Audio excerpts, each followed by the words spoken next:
नमस्कार दोस्तों, एक बार फिर से आप सभी का मेरे YouTube चैनल पर स्वागत है। जैसे कि आप स्क्रीन पर देख रहे हैं, एक सवाल दिया है 4/25 किसके बराबर होगा। यहाँ पर 4 ऑप्शन भी दिए हैं।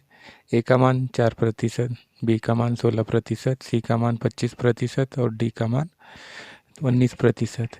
ये चारों में से एक आंसर अपन को सही आंसर ज्ञात करना है। इसके लिए सबसे पहले तो हमें सवाल को देखना पड़ेगा कि सवाल किस प्रकार का है, किस प्रकार इसे हल कर सकते हैं।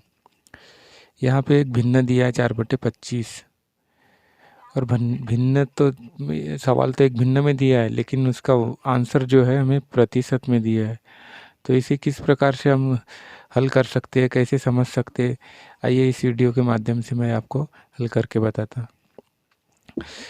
सबसे पहले तो हमें सवाल पे ही ध्यान देना चाहिए कि सवाल एक भिन्न है और आंसर उसके प्रतिशत में दिया है। तो यहाँ से सीधा समझ में आता है कि ये सवाल एक प्रतिशत वाले चैप्टर से लिया गया है।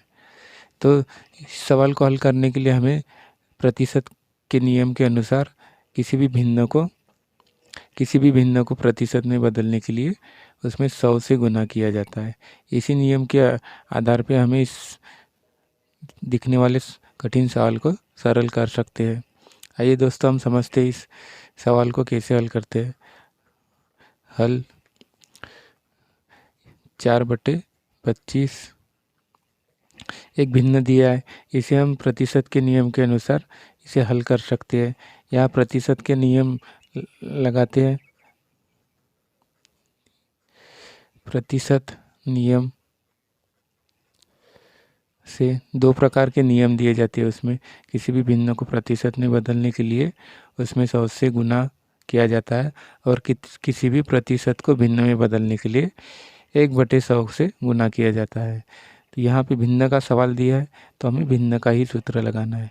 तो आइए हम इस सवाल को नियम के आधार पे हल करते हैं।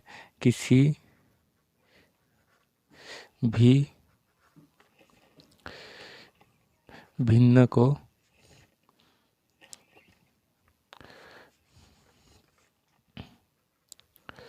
प्रतिशत में बदलने के लिए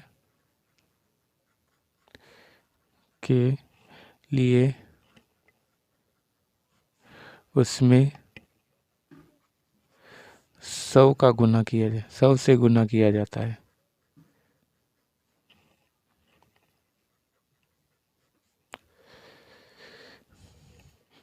तो इस नियम के आधार पे क्या हो जाएगा दोस्तों, यहाँ पे 4/25 और गुणित इस भिन्न में 100 का गुना हो जाएगा। तो क्या हो जाएगा दोस्तों, इस आगे स्टेप में 25 से 100 4 बार कट जाएगा, 4 से 4 का गुना हो जाएगा, वो भी प्रतिशत में। तो इसका मान क्या हो जाएगा दोस्तों, 16%। तो इस प्रकार हल करने के बाद हमें पता चलता है कि इसका आंसर क्या हो सकता है, बी। ये इसका आंसर हो जाएगा दोस्तों। ये एक प्रकार का भिन्न का सवाल था जो हमें उलझाने के लिए उसका मान दे दिया था कि 4/25 के बराबर क्या होगा। तो आइए दोस्तों, इस प्रकार से हल करके आप समझ सकते हैं। उम्मीद करता हूँ कि ये वीडियो आपको समझ में आया होगा। धन्यवाद।